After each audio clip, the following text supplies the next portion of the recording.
Walang pinoprotektahan, walang kasinungalingan, serbisyong totoo lang. 5 araw bago ang 2011, presyo ng ilang paputok sa Bukawi, Bulacan tumaas na ng 50%.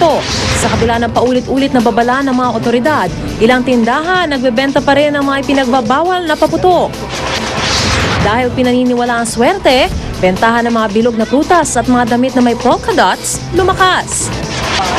Pero mailap o sagana ba ngayong Year of the Metal Rabbit? Mga mauuso naman damit, hairstyle at gadgets sa 2011 silipin.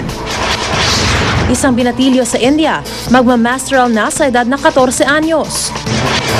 Nagyayalong lawa sa London, UK, nilanguyan na mahigit 40 tao. At alamin ang top 10 news videos ng 2010.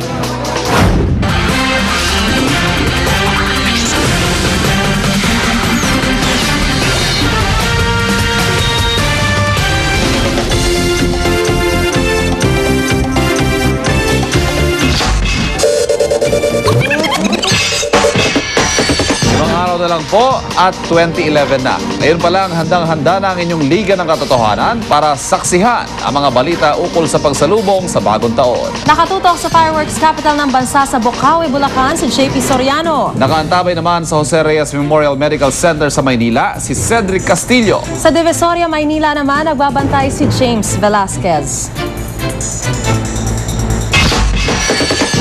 Sa Bukawi, Bulacan, umakyat na ng 50% ang presyo ng ilang paputok. Sa kabila naman ng babala ng mga otoridad, ilang manininda pa rin ang nasaksihan nagbebenta ng iligal na paputok. Live mula sa Bulacan, saksi si JP Soriano. JP? Maris Ivan, kahit is oras na ng gabi ay tuloy-tuloy lang pagdating ng mga mamimili ng paputok dito sa Bukawi, Bulacan na bukas 24 oras. Kahon-kahong fireworks ang pinakyaw ng pamilyang Baryon sa kanilang suking tindahan ng paputok sa Bukawi. 15,000 piso na gastos nila, pero mababa na raw ito kumpara sa mga gastos nila noong mga nakaraang taon. Lalaan talaga ng budget para doon. Para swerte daw, as long as safe lang talaga yung mga bibili ng papadok and legal. Mula naman sa Baguio, sinadya pa ni Raymond Villanueva ang Bukawi para mamili ng paputok. Kayo magkano yung nagastos?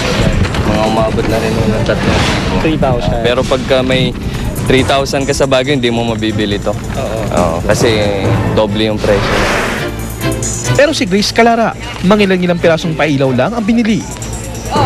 So yung 190 pesos, so parang okay na yun na paputok? Okay naman siguro. Hindi kailangan ng malaki. Di ba naman kailangan gumastos ng malayo? Basta makapag ano ka lang New Year, okay na yun. Hindi naman dapat lahat subukan mo, di ba? 4 na gabi bago ang salubong, tumaas na ng 50% ang presyohan ng ilang paputok dito sa Bukawi. Ang fountain halimbawa, nasa 30 pesos na ngayon mula sa dating 20 pesos kada piraso. Ang sawa naman, nasa 300 pesos na mula sa dating 200 pesos. Pero ang talagang nakaagaw ng aming pansin, sa kabila ng kaliwat ka ng pagsita ng mga otoridad, ilang tindahan dito ang nagbebenta ng mga ipinagbabawal na paputok gaya ng Piccolo at 5 Star. Pero depensa na nagtitinda, mas mahinang uri naman daw ang mga ito.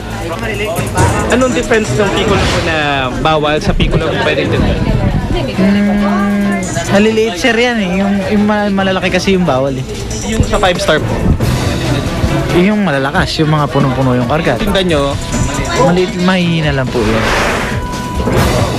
Napansin naman namin na karamihan sa mga tindahan dito ay pinatutupad ang mga safety measures sa pagbebenta ng paputok, gaya ng pagbabawal sa paninigarido sa paligid, pagka-testing ng paputok, at paglalagay ng drum na may tubig at buhangin sa harapan ng tindahan. Pero kaninang umaga, naging mainit ang pagkatalo ng isang tindera ng paputok at Bulacan BFP Provincial Director Absalon Sipagan. Ang drum kasi ng tubig ng tindahang ito, hindi puno, walang tabo at nasa loob mismo ng tindahan. Dito naka-stop hindi sa lupo. Para kahit sino ba nagsabi dyan? Kaya naman hindi tayo magkaintindihan para naman kayo. Alam nyo, ginagawa namin para sa kapanagan ninyo. Kahapon po, makalawa, puro sumusuyod na kami rito. Ganyan din lang ang nangyayari. Alam mo naman, natatakot tuloy ang bayan namin sa... Abay, dapat matakot sila dahil wala silang proteksyon. Hindi, wala nga asan ang tipa ninyo? Asan ang panalok ninyo rito? Oh, kung kakukuha bago magkaroon pa. Kung sino lang ang ma-spotan nila na ano. Kung yung iba ng fly-by-night na... Yung mga fly-by-night na tindahan kami, samantalang kami dito, lahat ng lahat ng lisensya nakuha na lahat ng permit ginawa na namin. Paano ba Maris, matapos nga ang pagkatalong yan ay nakahanap naman ng pagkakataon ng ilang tindera ng Torotot na mas malakas pero mas ligtas na makapagbenta mismo sa harapan ng tindahan ng paputok at kahit pasang katerba ang tindahan ng paputok dito sa Bukawi, Bulacan, paulit-ulit na paalala ng DOH na gawing ligtas ang pagsalubong sa bagong taon. Live mula sa Bulacan, ako si JP Soriano, ang inyong saksi. Hindi naman maubos-ubos sa mga namimili sa Divisoria pero hindi na pang regalo ang hanap nila kundi mga pampaswerte raw sa bagong taon.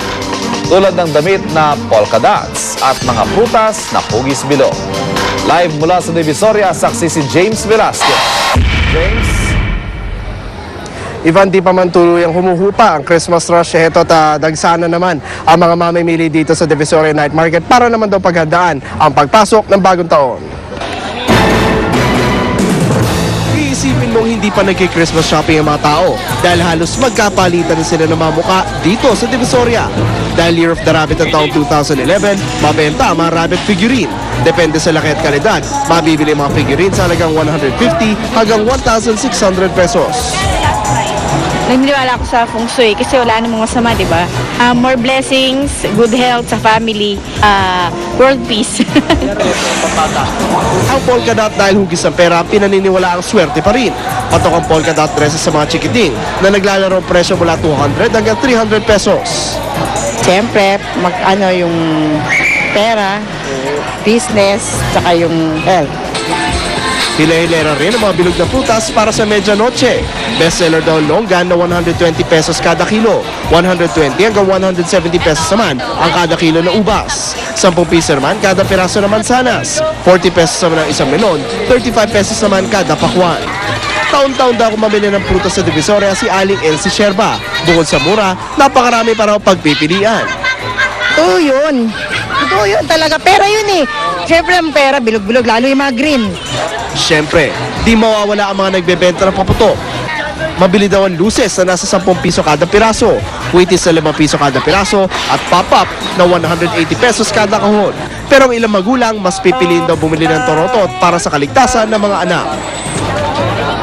Torotot kasi mas safe yan kaysa sa mga paputok. Ivan, yung nakikita nyo ngayon sa mga TV screen ninyo ay ang bilang pa rin ng tao dito sa Divisoria Night Market.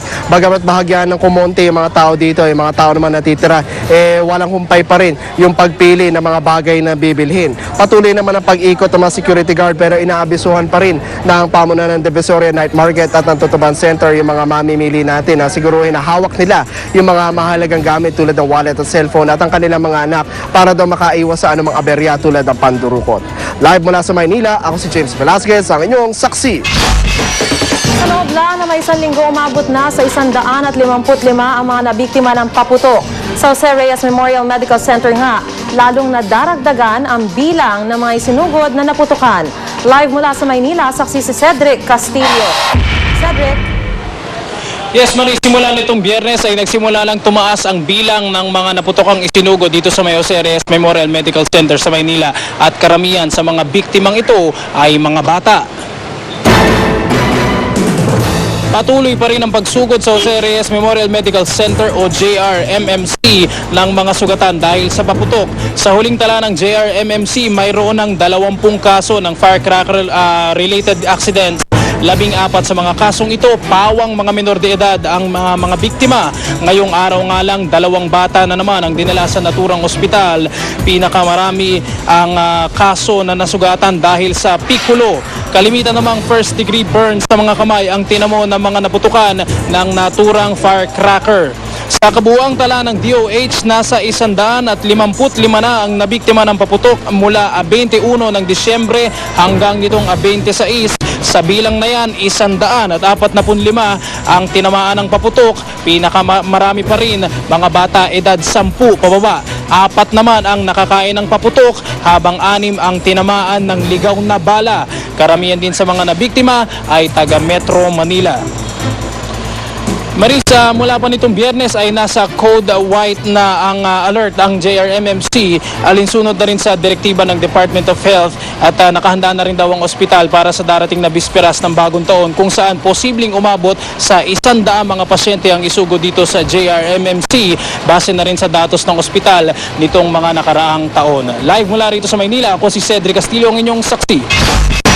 Bukod sa mga paputok, perwisyo rin sa pagsalubong sa bagong taon ng mga ligaw na bala. Kaya naman ang mga baril ng mga pulis sa Metro Manila, sinelyohan na para masigurong hindi magamit para lang mag-ingay. Saksi si Marisol Abduraman. Kasabay ng mga nabibiktima ng paputok, binabantayan din ng Department of Health taon-taon ng mga nasasapulaman ng mga ligaw na bala tuwing salubong sa bagong taon. Katunayan, mula taong 2000, ang New Year celebration nitong 2010 ang may pinakamaraming biktima ng ligaw na bala, 44. At mula lang nitong December 16 hanggang kahapon, nakapagtala na ang PNP ng 7 kaso ng stray bullet injuries. 4 dito na iulat sa Metro Manila. Ayon ng PNP na masangkot ang kanilang matauhan sa mga ganitong iligal na pagpapaputok tuwing salubong. Kaya naman kanina, sinelyuhan na ang mga baril ng mga pulis sa NCRPO.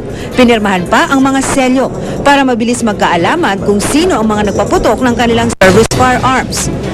Bawal ang pagpapaputok ng baril ngayon. Is that clear? Pati ang daang-daang baril ng mga pulis sa Quezon City Police District, sinelyuhan na rin ngayong araw. Mapait ang kapalit sa paglabag sa utos na ito ng PNP, kaya paulit-ulit ang paalala sa mga pulis, huwag gawin ang bawal, kasong administratibo na posibleng mauwi sa pagkakatanggal sa serbisyo ang parusa. Paglilinaw ng PNP, tanging sa pagre-responde lang sa krimen maaaring gamitin ng mga pulis ang kanilang mga baril. Para mabawasan ang insidente ng indiscriminate firing at pagkasugat mula sa mga ligaw na bala, paalala ng mga otoridad. I-report agad sa pulis sa mga numero sa inyong screen kapag may nakitang kapitbahay na pulis o sundalo o sino mang may baril na nagiinumang may nakasukbit na baril nang agad itong mapuntahan at masita. Ako si Marisol Abduraman, ang inyong saksi.